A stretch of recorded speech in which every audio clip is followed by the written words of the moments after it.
In this video, we'll be talking about Amazon product launching, and it will be no presentation but Q&A.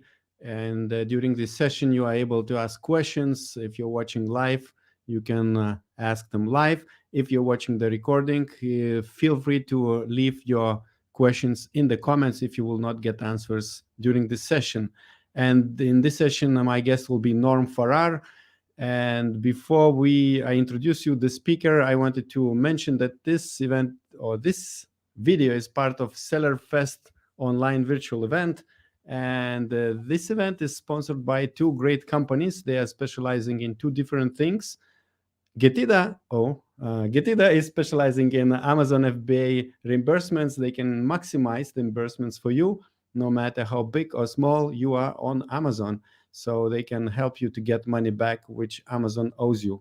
And VA Academy, Philippines, they are specializing in providing virtual assistants of any type for Amazon sellers and their businesses. PPC management, listing optimization, whatever you think of, they will cover you with virtual assistants. So check the links below for Getida and VAA Academy. And now let's introduce Norm. Hello, Norm. How are you? Hey, how's it going? And both of those companies, by the way, are awesome. Yeah, they're always cool. And Norm, can you introduce yourself and what's your experience in product launching and Amazon business? Okay, so my name's Norm Farrar. Some people call me a beard guy. I am very experienced with product launches. I've been doing it on Amazon since about 2015, but basically in life, e-com world, I've been doing it since the mid to late 90s. It was when I got started.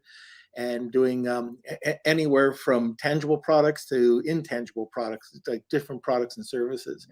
But with Amazon, I don't know, hundreds, thousands. I'm not sure how many product launches I've done, but yeah, I work with brands. I work with my own brands. I still sell. We just launched a brand last week. 2 weeks ago, we just launched 20 listings. So Wow. still doing it. And you also launch your products on Walmart, is it true? Yep, Yeah. absolutely. Everything that we're doing on we is pretty much three. We've got Walmart. Well, Amazon is the first launch. We go over to Walmart, and then we also usually around the same time as Amazon, we'll launch either a one-page site or we might be driving more traffic. So one of my products is soap. I have certain soap scents on Amazon, and the majority are on my Shopify site. Perfect. And let's start with questions. I see Erica is there and she wants to know, she first says, nice to see you, Norm. What strategy do you recommend for product selections? Of course, before launching, we have to select the products. Well, very first thing, what I like doing is I like just looking at different niches and just trying to find out what I can do to make something that much better, or can I improve on a product? Now, when I find a product that I like, so the main thing is trying to find that product. I'll go through the niches that I want to go through. Like, let's say it's pets or beauty, outdoor, wherever I think that there is some sales, and I take a look at product volume, search volume, the actual price, the and the competition. Those are the three things I look at. Once I have an item in mind, so I'm just going and I'm just looking through. Now, this is going to sound very crude, but where I start to try to find kind of unique products is I like going to crowdfunding sites. I like going over to either Kickstarter, Indiegogo. I look at Dragon's Den. I look at sites like that, Dragon's Den or Shark's Tank, and see what kind of new and exciting that's out there. I'll go to sites. What's the other site for very innovative products? It'll come to me, but that's another site we'll go to. But once I get that, I think, okay, let's take a plastic shoe stretcher. Then I'll go over to Pinterest and see what's new as a plastic shoe stretcher. What are people doing? What's the packaging? Now, why don't we change that to soap? What are they doing? You know, is there some subcategory of soap that I can sell? Then I'll go over to Etsy and see what they're doing. I can give you a really great example of this. And we did this when Tim Jordan and I had Centurion League, and we were on a call. This was not planned. We were just kind of showing a product selection, and we were looking at, I don't know how we got onto it, but it was a tortilla press. And there were metal tortilla presses selling for, I think they were $19 to $29 on Amazon. And it was saturated. It was very saturated. So would I have got in on tortilla presses? Probably not. However, we ended up going to Alibaba, punching in tortilla presses, and seeing that there were other types of tortilla presses. And I should mention, by the way, we also checked to see in Cibro, so Helium 10 Cibro, to see if there were any other long tail or any keywords, which we found was wooden. So wooden tortilla holder or press. Punched it into Alibaba. Alibaba came back with a few really cool presses. We went into Pinterest, we went into Etsy to see what people were doing, how they were packaged. Then Tim said, let's instead of going to China, let's go to Latin America. So anyways, the tortilla press that we would have brought to market, which we didn't, was a wooden tortilla press, authentic, coming from Guatemala. And that's just one item that we just took an item that was on Amazon it was very competitive, went over, punched the information into Helium 10, went over to Alibaba to see what other people were kind of doing, and then moved it over to Pinterest and Etsy and kind of came up with that idea. Great. What a long and by answer. the way, sorry, but by the way, I don't just go and try to find one product. If I'm going, like, let's say I find that tortilla press, I might be able to find other items that would go along with that I could launch separately, or I'll probably come up with 5 or 10 other product selections, and I just don't go with the first one that comes to mind. All right, great answers. Let's take one interesting question. Could you describe your process of how you prepare for new product launch? Like what are you thinking? How much time do we got? So it is a process. And in fact, for our standard operating procedures, we have 279 standard operating procedures. Not that we use all of them, but there's different ones that apply to different product launches. The very first thing I do when I'm doing a product launch is I explore the competition. And it's not just one of the competitors. I'll do 10, 16. I'll try to get as much information of what I can about all our competitors. What are their images like? What are their titles? What's their keyword density that they're putting into their title? Can I find the niche, that sub niche, and use a secondary keyword if the product title is too dense? All of this, everything about competition, your product competition and keyword research is the very first thing. Then once I find a product, I go to the manufacturer and I try to find get the manufacturer to provide me with new information. Like, can you do something different?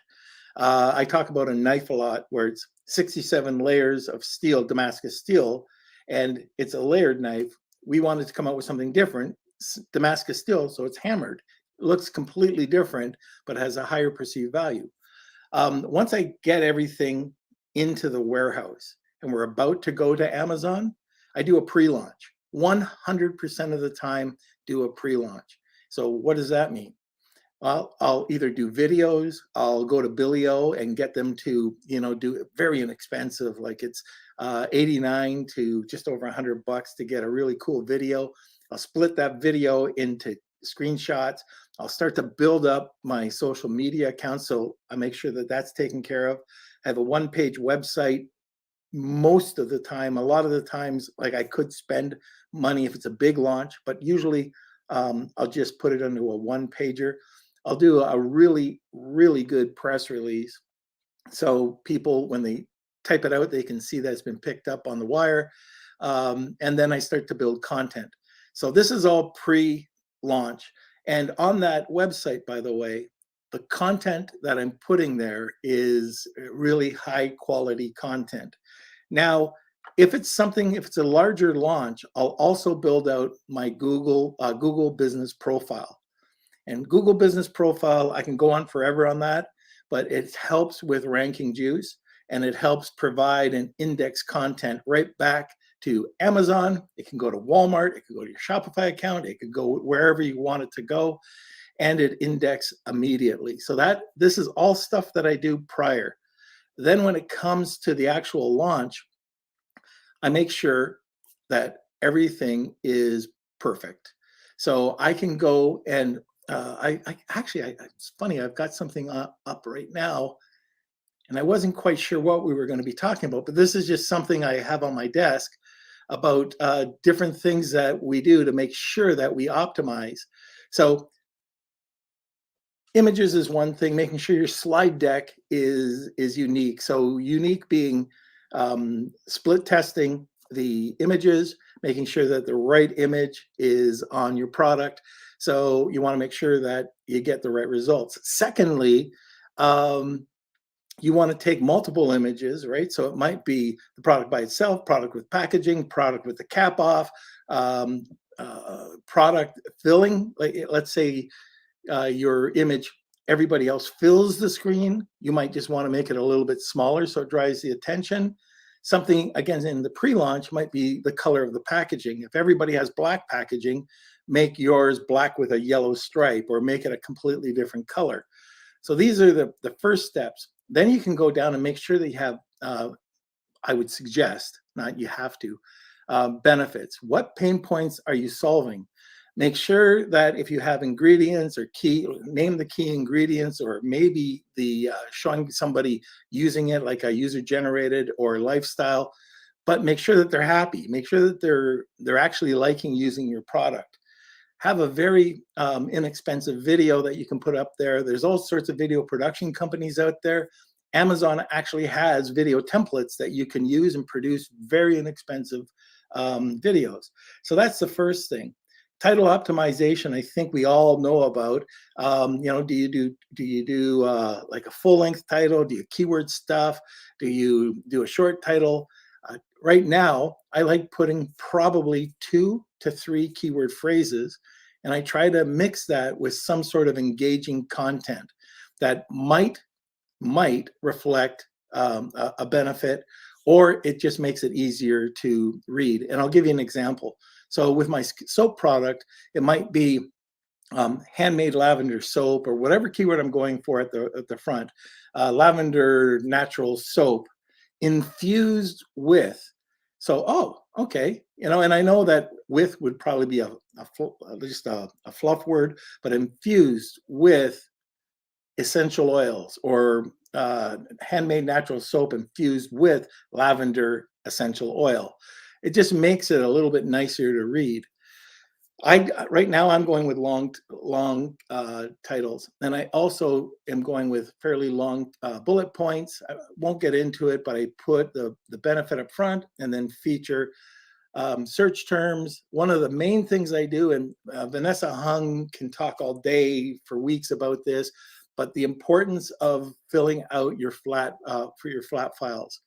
Every field that you can possibly do, modify it if you can, but these flat files, we spend a ton of time on with every product launch that we do. If you're not doing a flat file, you're doing something wrong. Every product listing should be with a flat file, and every field in that flat file should be filled out. And for example, my soap doesn't take batteries, and let's say that question's on there. I'll make sure that I don't leave it blank. I'll put no instead of just blank and keeping it forward, moving it forward.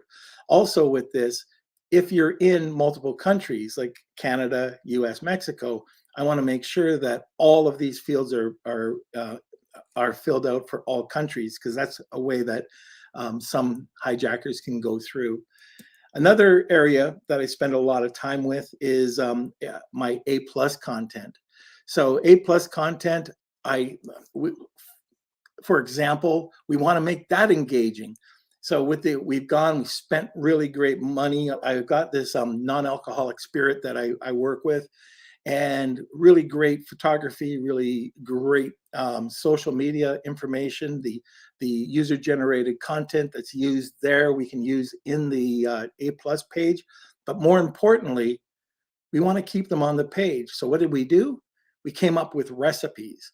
So we want mocktails. If you're going to get non-alcoholic spirit, well, how do you use it? What do you put it? What do you use, or how do you use it? So we came up with this series of recipes, which I think was really cool. With the knives, we've come up with recipes as well. And that was kind of cool, because we went out to culinary schools and we got people and chefs to write recipes. They sent us a photo with the recipe, and now we could use it for A+ content anywhere on the listing, social media, and in your Amazon posts, which is pretty important. Then here's a couple of tips that a lot of people aren't looking at. Manage product documents. A lot of people haven't even heard of that. But if you go to manage product documents, which is under inventory, you'll see it. You can upload any information about your product. So competitors don't do this. If you do this, you'll be able to have like a sales brochure, a troubleshooting guide, just fact sheet, anything that you want, you can put up there. And that's going to get somebody to stop, take a look, and download your product or your PDFs, rather than not doing or going to your competition who doesn't show you the instructions or doesn't show you the compliance information, user guide, comparison charts. Oh, and by the way, comparison charts. You can also, I do this with any product that I have multiple variations. I put a comparison chart in the bottom of my A+ page, and it just looks better. People get a lot more information about it. For soaps, men's soap, women's soap, exfoliants, what's some ingredients in one, what's it not in others. So these are all information they can see at a glance. And you mentioned these PDFs which you can upload. What are they appearing on the Amazon listing? If you scroll down, it's below the fold, and I believe it's just above product details. So you'll see them. It'll say product information, and it'll just have PDF, PDF, PDF, and you can just download it. It's really handy, and nobody's doing it. Very, very few people are using it.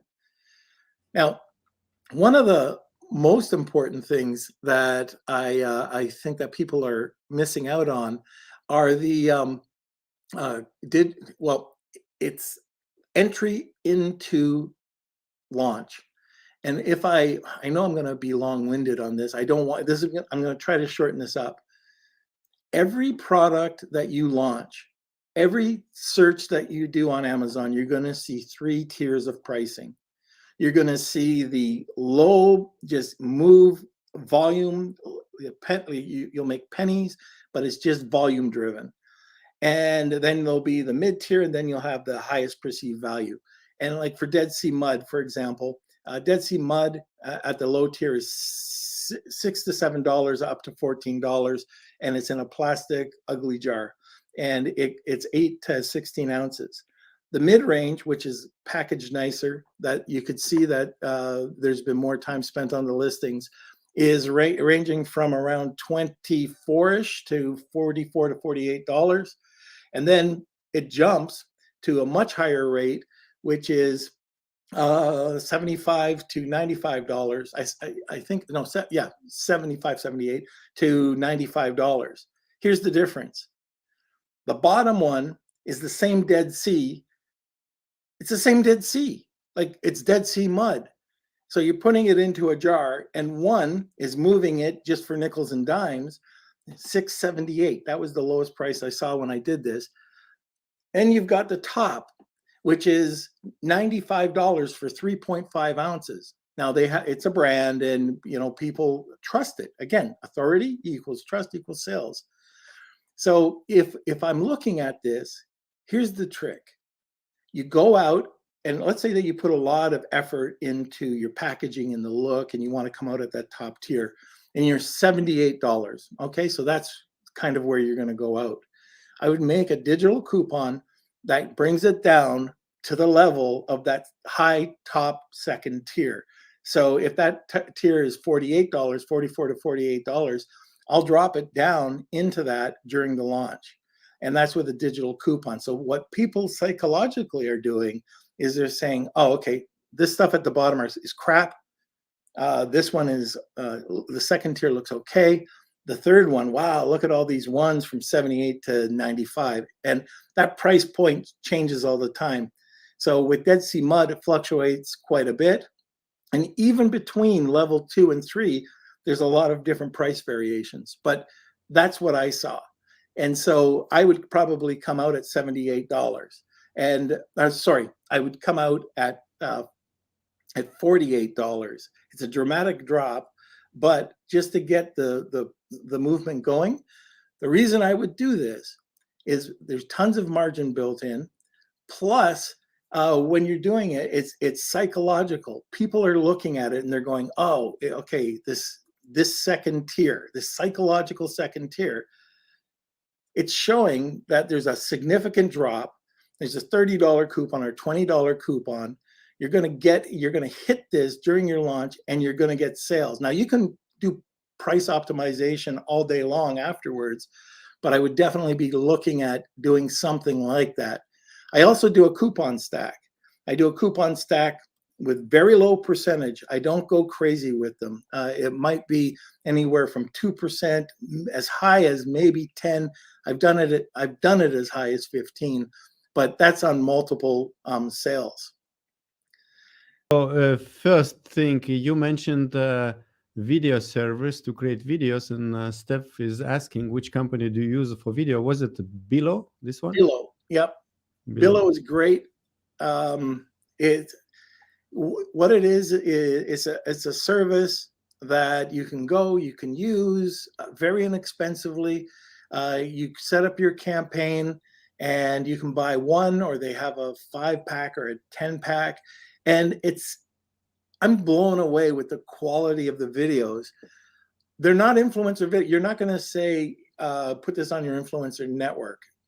All you're going to do is you're going to get this, and this is content that you can put out there. And here's something that we do. We get the video. The video is a 30 to 45 seconds. So, and they're very specific. So let's say it's a 30-second video. You can give the points that you want. It's very similar to a press release. You're spinning it whatever way you want it to be.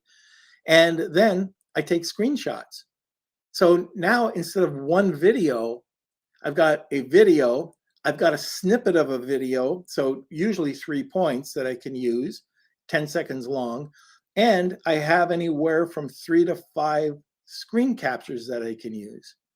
So that 100, well, it's from, they say 59, but it's 80, I believe it's 89 to just over $100.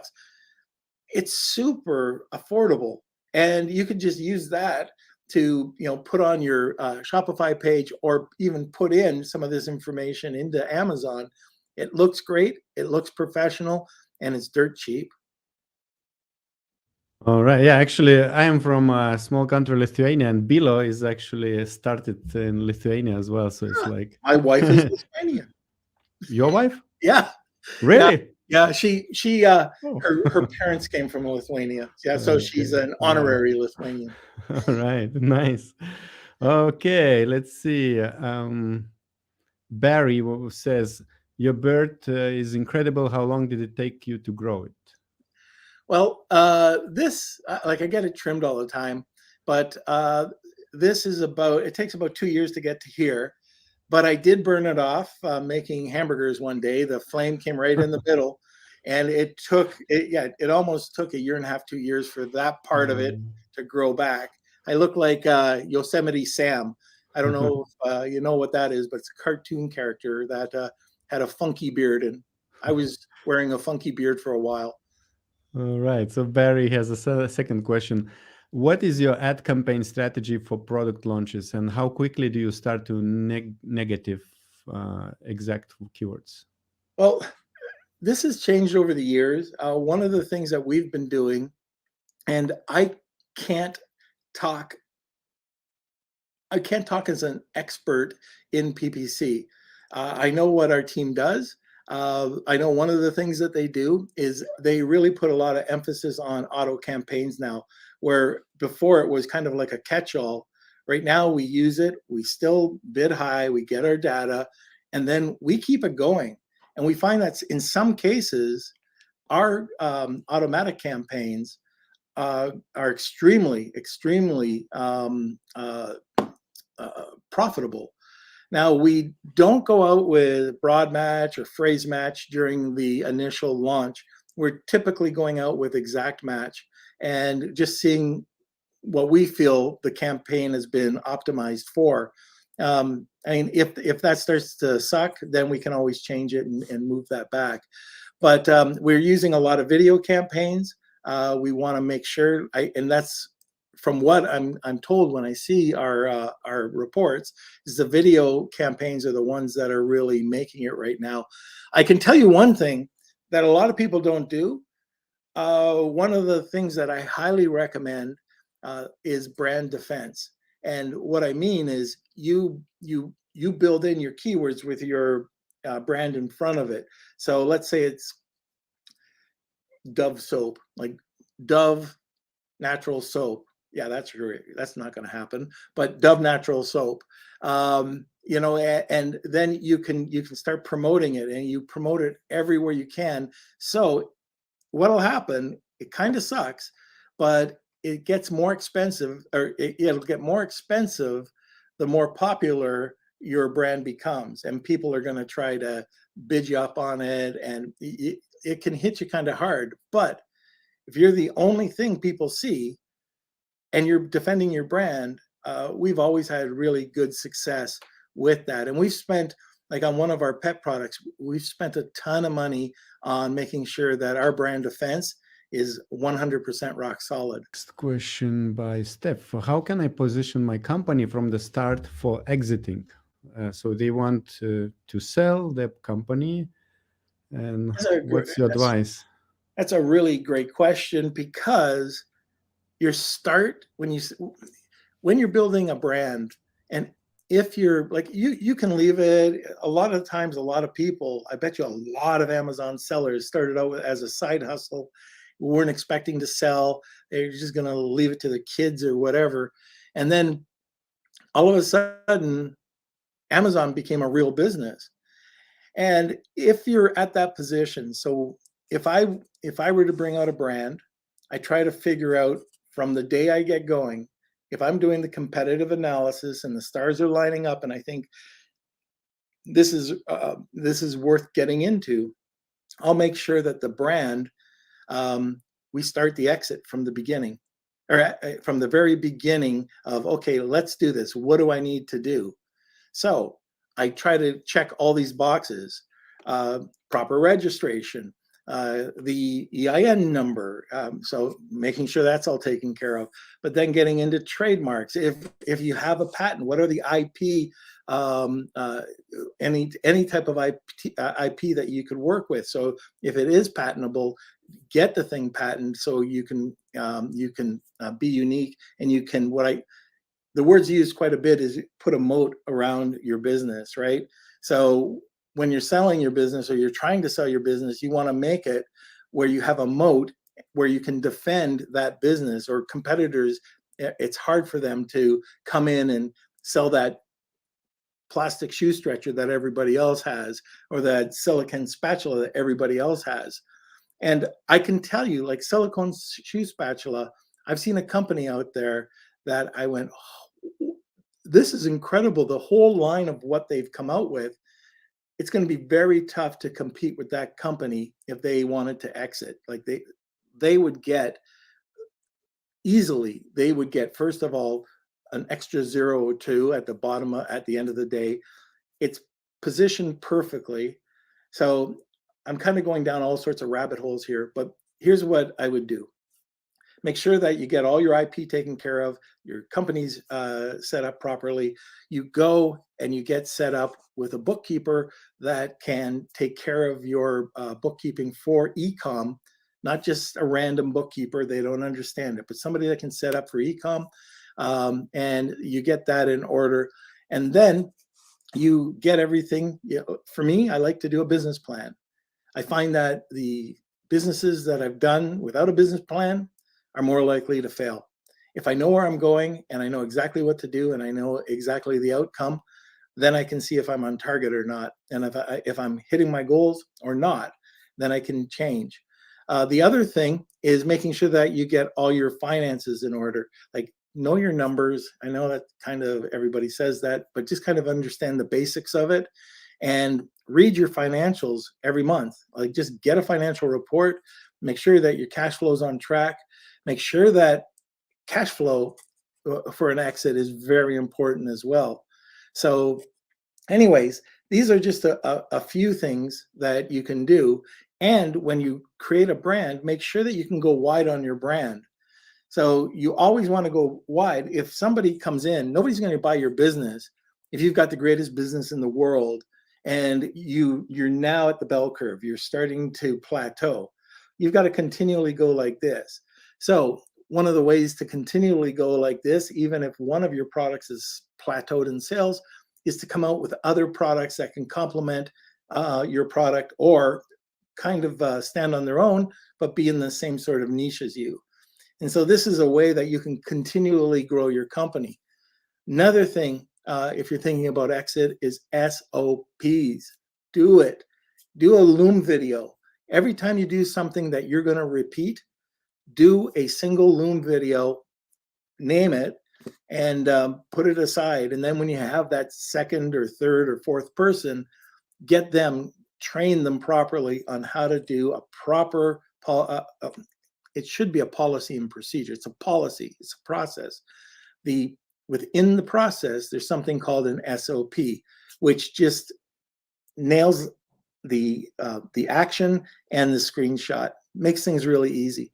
So somebody is asking, what is SOP? Oh, I'm sorry. So a policy and procedure is a process that tells people in your company why it's important, the resources. So if you need any resources or any other standard operating procedures, the definitions, because if you've got a VA that's helping you out and you say, okay, make sure that you print off those FNSKUs or get the labels done for these FNSKUs or these ASINs, they just nod and wave. They don't know what an ASIN is. They don't know what a SKU is. They don't know what an FNSKU is. So we have definitions. Next into that is what's called the standard operating procedure. The standard operating procedure, you're basically telling a person exactly what to do and how to do it. So if it's just signing into Amazon and setting up user permissions, step one, sign into, and it sounds so corny, but sign into Seller Central. And take a screenshot. Step two, you can see the screenshot drop down with the user settings. Click user settings. Step three, and you go down and you explain everything. The more steps, if your mouse moves, it's a screenshot. It's got to be crystal clear for somebody who knows nothing. That's called the standard operating procedure, and that's what you can give to your team to learn the process without having to get involved too much with training. So when we do that, we put together a standard operating procedure. It's made up of three things. It's made up of the process, the policy and procedure, which has the standard operating process. Then we have a template. What are the templates that we're using? Are there any? Are there any Excel sheets? Are there any Word documents? Are there any email templates? They're all there. And then finally, there's a video for training. And that way, our project managers don't have to get too involved because the video that they did is incredible. They'll just walk somebody through it. And then there's let's say there's 25 steps. the person can come back. If they make a mistake, it's not a big deal. Where did you make the mistake? But you let them come back with the answer to you. Okay, how do you fix it? You don't want to be the fixer because you're not allowing them to fix the problem.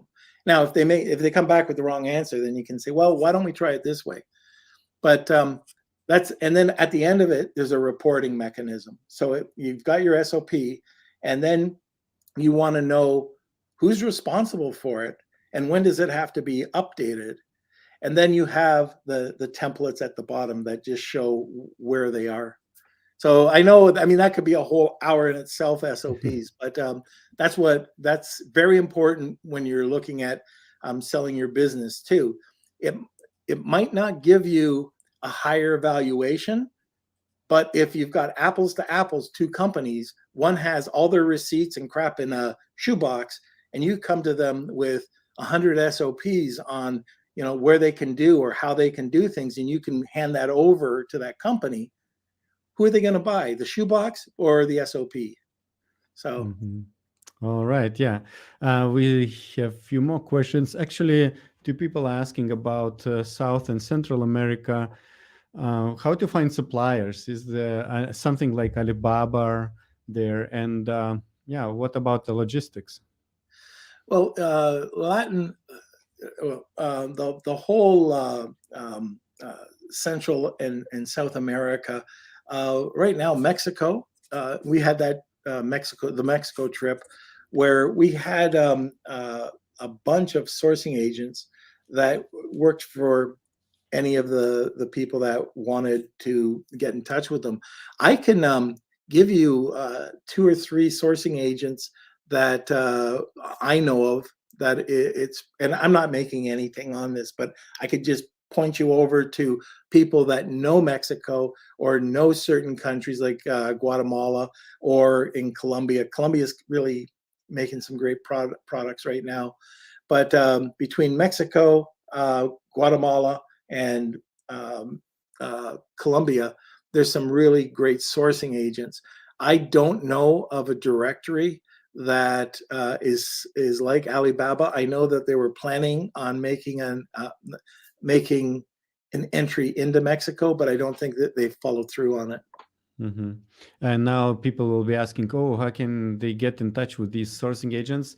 What's the best way for you to inform them about that? Yeah, you're searching. While you're searching, I just wanted to mention everyone that if you're enjoying this session, don't forget to click like and subscribe below if you didn't subscribe to our channel. You're welcome to drop your questions below in the description, in the comment box, and we will send them to Norm to answer, or we will record another video.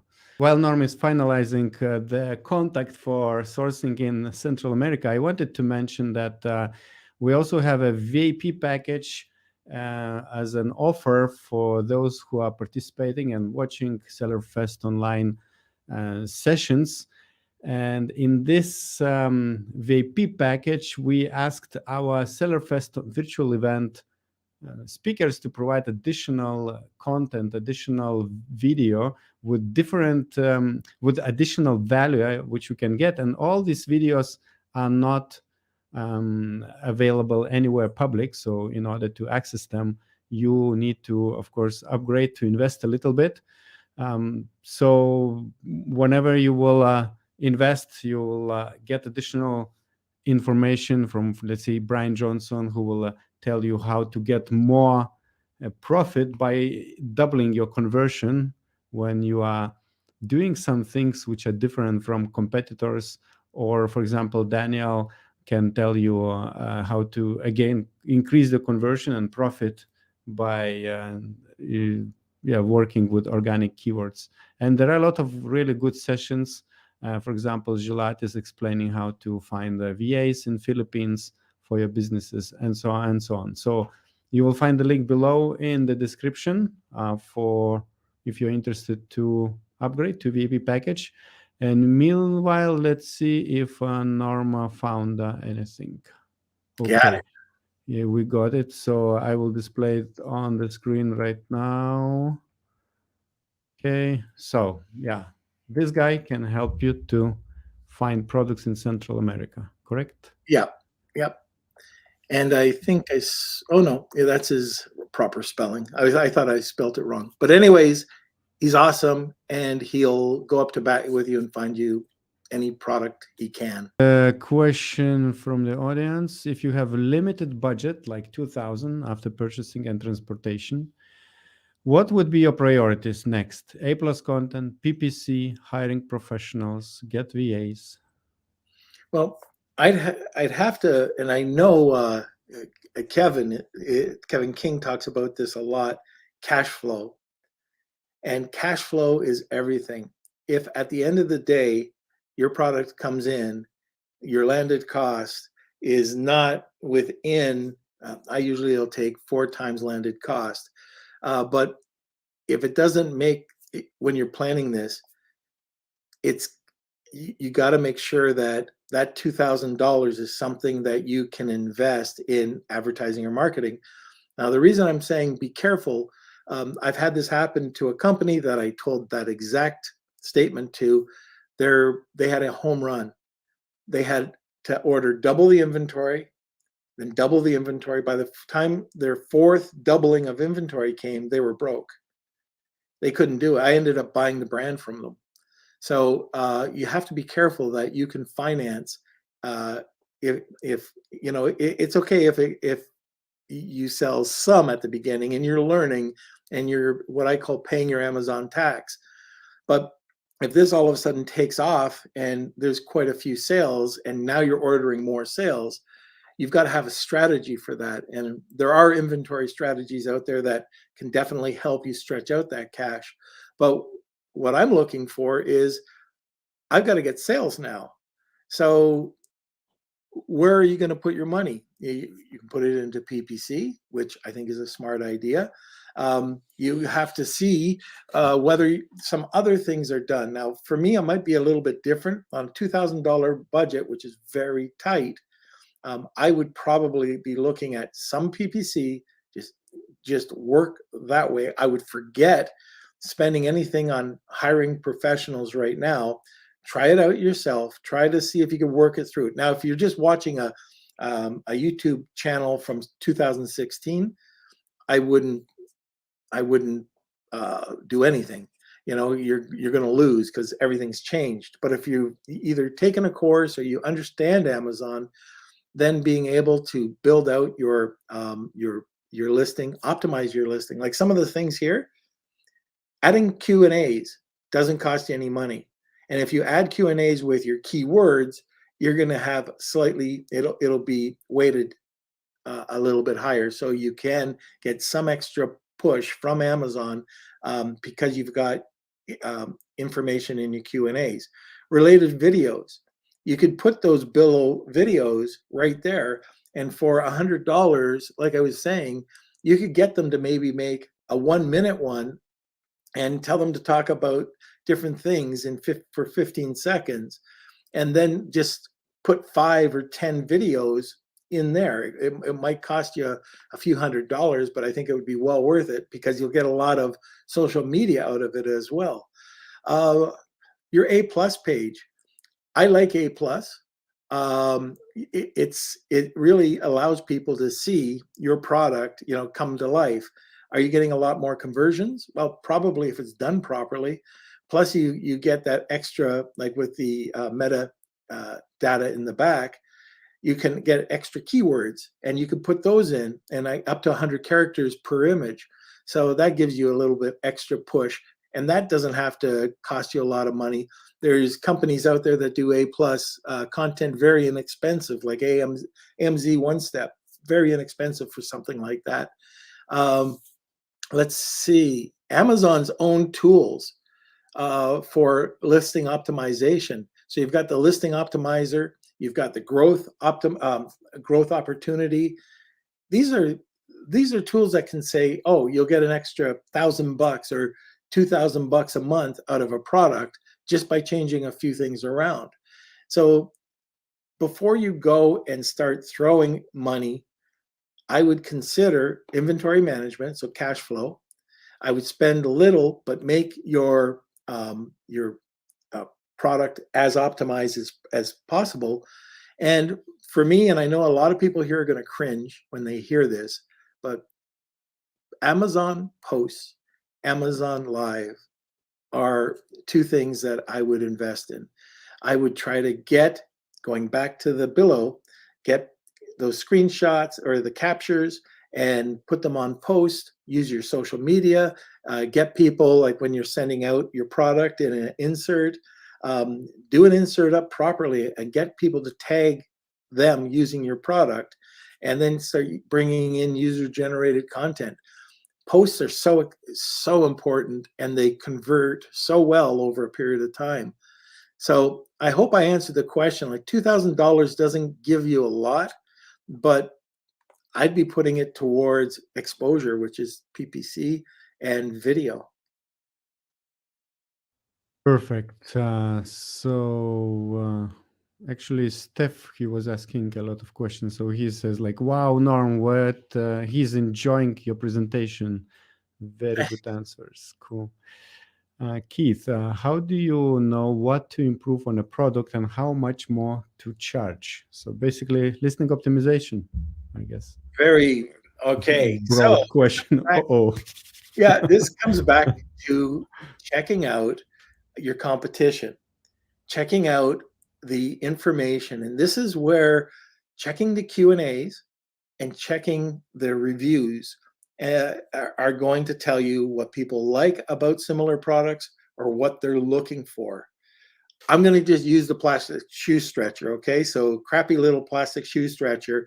And I know this because I did a presentation on this where 7 people were using the exact same product shots from the same factory, and they all had really terrible reviews. Well, take a look at what people are looking for. They said that it wasn't properly stretching, that the spring was always breaking.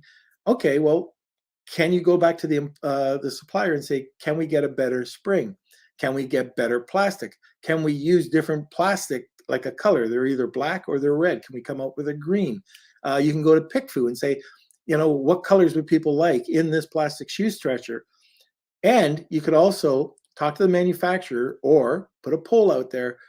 What don't you like? What material or what can you, or how can you improve this plastic shoe stretcher? Well, here's an answer.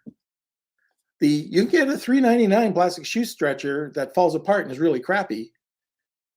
And I forget what it was. It was under $1 for these things. Or you can spend $3 at the time. It was $3.25, and you could do a wooden shoe stretcher, and they were going at the time for $99. Which one would you pick? And this is product innovation. So I know, like, I have a partner, he's a industrial designer, and I'll come to him with, hey, what can we do here? And he'll look at it and he'll go, without looking at I do research. He takes a look at it, and from a industrial designer's point of view, okay, how can we improve the customer experience? And he'll just say, oh, maybe if we do this, oh, maybe we can, maybe it's something you got to carry. Oh, maybe if we put the handles over here, maybe if it was a different material, instead of wood or aluminum, or could be a plastic or a resin, maybe that makes things more lightweight. I really would highly recommend, if you're not doing and checking out the reviews to see what's good, bad, and ugly, and you're not looking at the competition's new listings, because they're probably doing the same thing. They're looking on how to improve it. I would talk to somebody like a Gimba, Afalabi, my partner. He does things like that, but it's product innovation. It's usually not the cheapest, but it's unique, and people won't be able to knock you off that easy. The other thing is, by improving your product, it doesn't have to be improving the product. I can take that same crappy plastic shoe stretcher and put it into a very nice case and have a really nice insert. And the case, instead of shaking it out like a bar of soap, you unveil the product with a custom message about how great this plastic shoe stretcher is, And maybe one part of the instructions is what not to do. This is how you use it. For me, I sell natural soap. I've got to tell people how not to use, or how to use soap. It's so crazy, but if you leave it in the shower, it's going to turn into very expensive hand moisturizer. They'll use it once, it'll be done. So I've got to tell people how to do that. So what do I do when they get the box? This is how you use your soap. So those are things that I would do to try. Very simple packaging, doesn't cost you much, or look for the little things. I've always talked about this since 2015. I put personal notes in, and I don't write them. I get them done in China. So, and they're shipped over 20,000 at a time with a generic message. Enjoy. Oh, thank you so much for your order. It really means a lot. 20,000 at a time, written by pen. All right. So we have a few more questions. How do reviews influence product launch? Is there anything you just suggest? Vine, first of all. Okay. One of the things that we've just done, like I mentioned, we had 20 products that we launched just a little while ago, and SoapSense. And we did a 1-pack and a 3-pack. We did it separately. We got we maxed out the Vine on the 1, we maxed out the Vine on the 3-pack, and now we're combining merging the listings. That's one thing that we did to get extra. But let's say that you don't want to be part of the Vine program. Let's say you don't have anybody and you don't want to use friends and family, because Amazon will be all over that in 2 seconds. So let's say you want to get it done naturally. If you create your listing organically, just have a great listing, you're going to get roughly 4% reviews.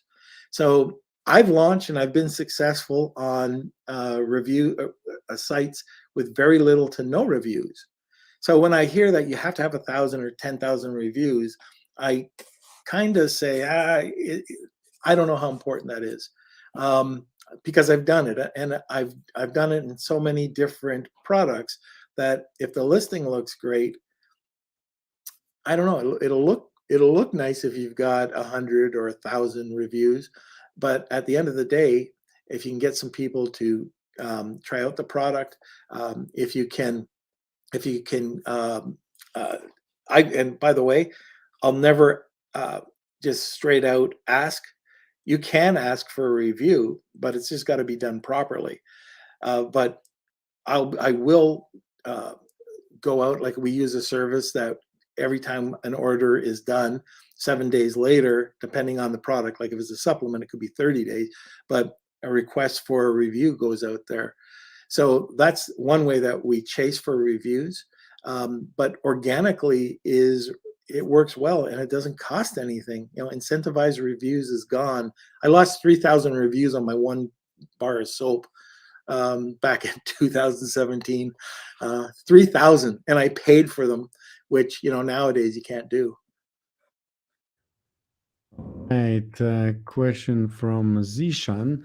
How much usually take a product to become profitable? Mostly Amazon ads take all of the margins. What do you suggest? Well, looking at any product, we want to make sure that there's lots of margin in there for you, because you can go in and you can think like, oh, there's 30%, and this is, let's say, the cost of the product.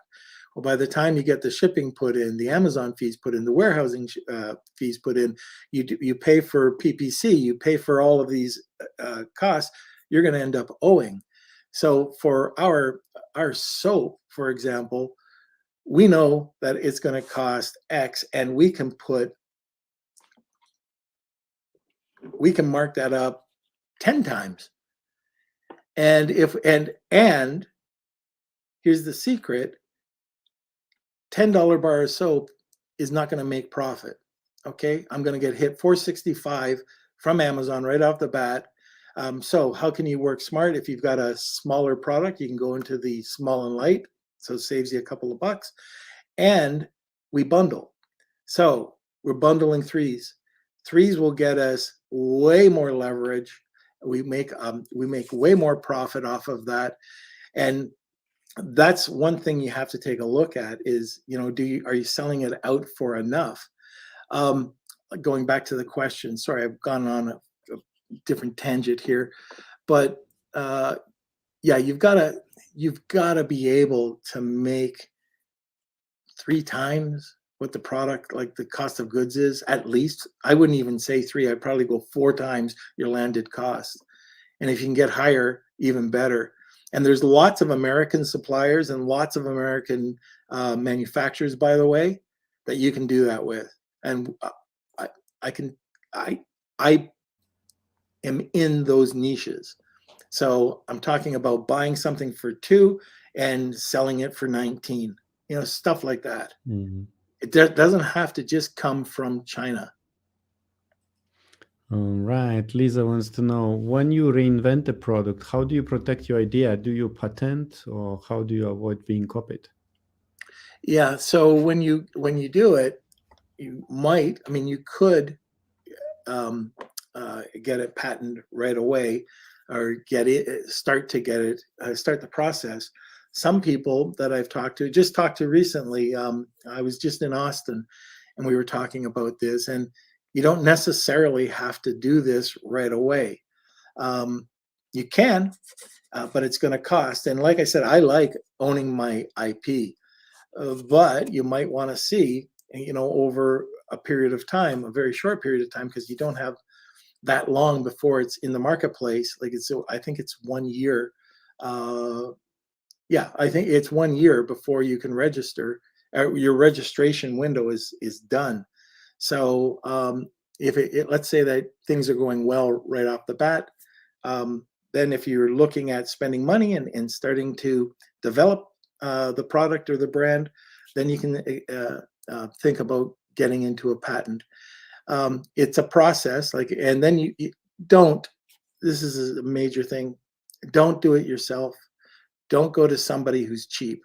There's a lot of very inexperienced patent lawyers out there. Go to somebody who's going to protect you, because I guarantee that somewhere down the line, somebody's going to come back with a loophole that you didn't cover because you don't know enough, or the attorney didn't know enough about patent law, that you won't be able to close the gap, and you'll lose. You won't win, you'll lose. You'll spend a lot of money and you'll lose.